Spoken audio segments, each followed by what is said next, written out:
Joining us now is newspaper columnist and radio talk show host Herman Cain, a former Godfather Pizza CEO. Mr. Cain has formed a presidential exploratory committee for a potential candidacy for the Republican presidential nomination in 2012. He has won 5 straw polls in recent weeks and just ranked number 4 on Gallup's positive intensity tracking poll. Welcome back to Newsmax TV, Mr. Cain. Thank you. It's my pleasure. Thank you for having me. Well, update us, if you will, on exactly where you stand right now on a possible run in 2012. Do you plan to run?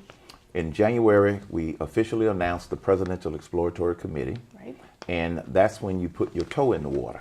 Well, the water is now up to my neck, if you know what I mean. And so what we're doing is we're working toward making a definitive statement, go or no go, within the next couple of months. So it'll be sooner rather than later, but within the next couple of months, we'll make a decision. But I can't become a declared candidate too soon, because as soon as I become a declared candidate, I become a member of the unemployed. And I don't want to raise the unemployment rate. What is your take on how President Obama is handling the nation right now and leading the nation? I think that his leadership weaknesses are becoming more and more apparent to more and more people. It started with not having an effective policy to truly stimulate the economy. Most of the Americans that I have talked to over the past couple of months, they felt that all of that spending was not going to stimulate the economy. It did not. Most Americans are still saying, okay, what are you going to do to stimulate the economy?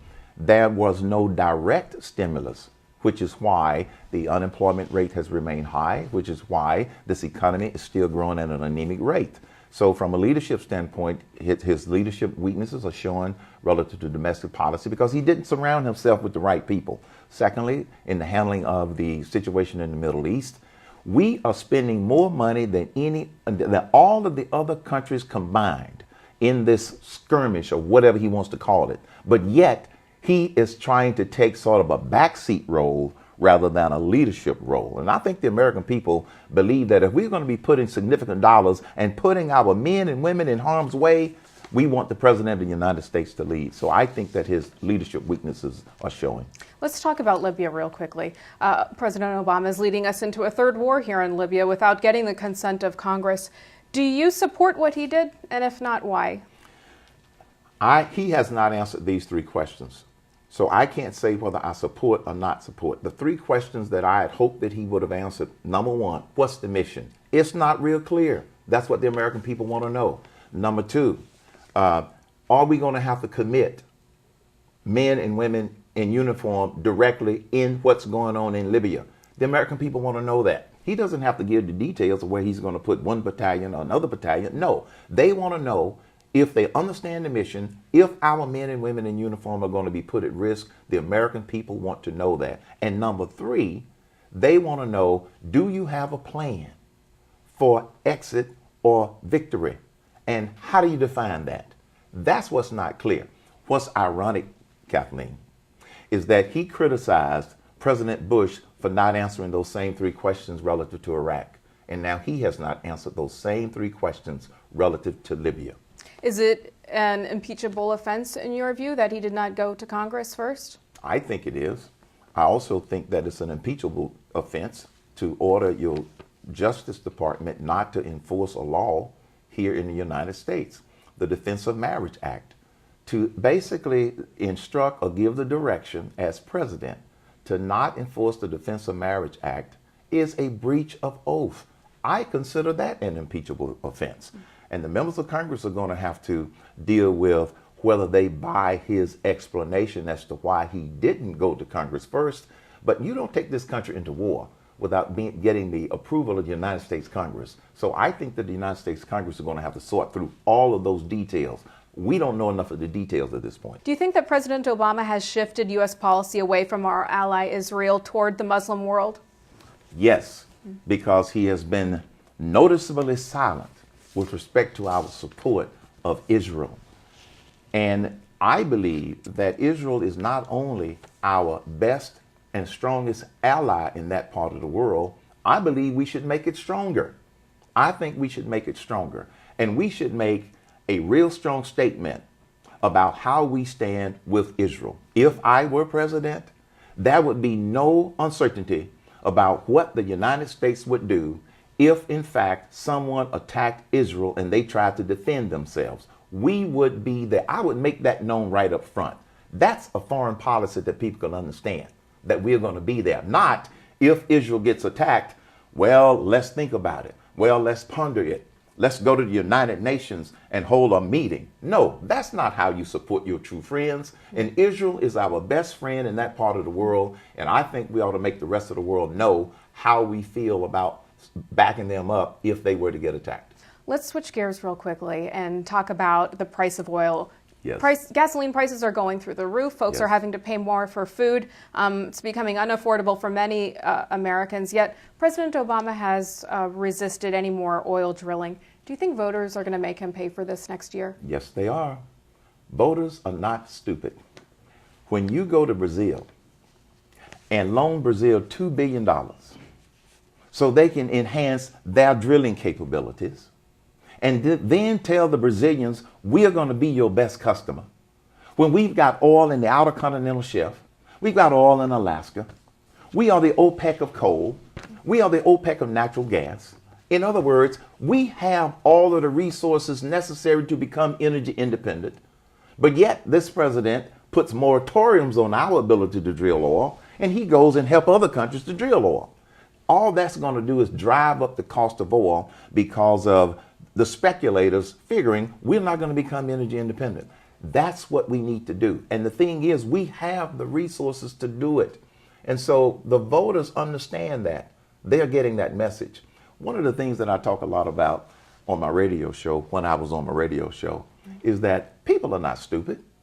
And this administration is treating the American people like we're stupid, that we can't connect the dots, that we don't know that the stimulus spending did not work. And similarly, when they see the price of gas go up, most Americans have got to take it out of their discretionary spending. They are feeling the pain directly. And they are asking, why do we need to do this when we have all of these natural resources right here at home? You think you could beat Obama in 2012? Yes, I do. And here's why. First of all, I'm not a politician. I've never held public office. And one of the questions I often get asked, well, since you've never held public office, do you think voters are going to vote for someone who is a businessman problem solver? And my response is, you're right. Most of the people in Washington, D.C. have held public office. How's that working out for you? And then we go on to the next question. Here's why I believe I can beat President Obama. Number one, I'm a problem solver. That's what business people do. Business people and problem solvers make sure that you're working on the right problem. They make sure you set the right priorities. They make sure you surround yourself with the right people. I know how to pick good people. That's what you do to succeed. And then you execute the plans. And then the leader must lead. And that means engaging the American people in what it is that we're trying to do, why we're trying to do it, and how we are going to do it. Because this is what leadership is all about. And this would also remove this veil of frustration and uncertainty that the American people believe. So I happen to believe that because of my business experience as a problem solver, I believe that a lot of the people, a lot of the voters are going to recognize that. Now, you recently said that liberals thought you should stay, quote, on the Democratic plantation. Why do you think the left has a problem with Black or African American conservatives? Because their only tactic to try to keep Black conservatives on the Democrat plantation is to intimidate them, to call them names. But I got a message for the liberals. It won't work with me. They could call me all the names that they want to. And in the vernacular of my grandfather, I does not care what they call me. That's the only tactic that they have. They can't rationally explain the programs of the left. They are in denial that the current programs have failed. The Social Security system needs to be totally restructured. I would use a personal retirement account approach. Medicaid needs to be block granted to the states such that the states can get off of these unfunded mandates. They have no logical or factual defense or offense for somebody like me who happens to be an American Black conservative I call myself an ABC, Kathleen, just in case people want to label me an ABC. They have no logical or factual way to shut me up.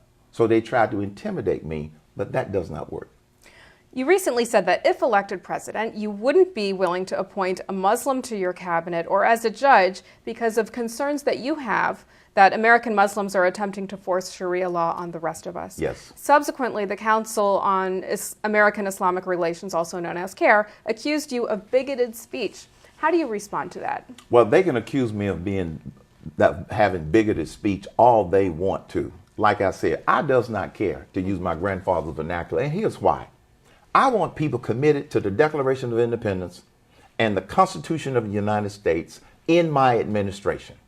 I don't have the time nor the desire to worry about somebody or some faction that wants to impose Sharia law on this nation. I believe American laws in American courts. Here's an example of how they're trying to do that. In Oklahoma, in the 2008 elections, they had a referendum on the ballot. 70% of the people voted no Sharia law in Oklahoma courts. I think that's pretty clear. So the Oklahoma chapter of CAIR filed with the judge to order an injunction not to implement the results of the vote of the people. Now, the judge issued the injunction. I don't know what the status of it is now, but this is what I'm talking about. They have an objective, which is to infuse gradually Sharia law into our courts, and I absolutely will object to that and not allow that in any way that I can. So yes, I said it. They can call it bigoted all they want. Because you see, the First Amendment says everybody can practice whatever religion they choose. They are free to practice their religion in the United States of America, just like all other legitimate religions. But they are not free to infuse their religious beliefs into our laws. We don't do it like that here in the United States of America. And if I'm president, I'm going to work to keep it that way. Democratic Senator Chuck Schumer lambasted the Tea Party as a hurdle and an obstacle to a bipartisan deal on spending levels for the current fiscal year in Congress. Should congressional Republicans compromise or reject compromise and potentially risk a government shutdown? They should reject this compromise. You see, the way the liberals want the conservatives in Congress to compromise is do it their way or come closer to their way. There again, Senator Schumer is doing exactly what liberals do. They try to attack and name call to say it might force a government shutdown. All he's doing is trying to position his rhetoric with some of the media, not Newsmax, to blame the conservatives or the Republicans or the Tea Party. Don't you think that's a stretch? The Tea Party people put people in Congress. They've got to do their job. They've got to do their job. And I'm not afraid of the consequences of a government shutdown. And here's what Senator Schumer is not saying. The Republican plan says, here are the things that we will agree to make sure that Social Security checks get written, government assistance checks get written, and the military gets funded. Beyond that, shut it down.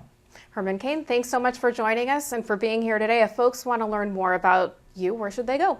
HermanCain.com. That's HermanCain.com for more information. And the way you remember that is Cain, like in the Bible, but I didn't kill anybody.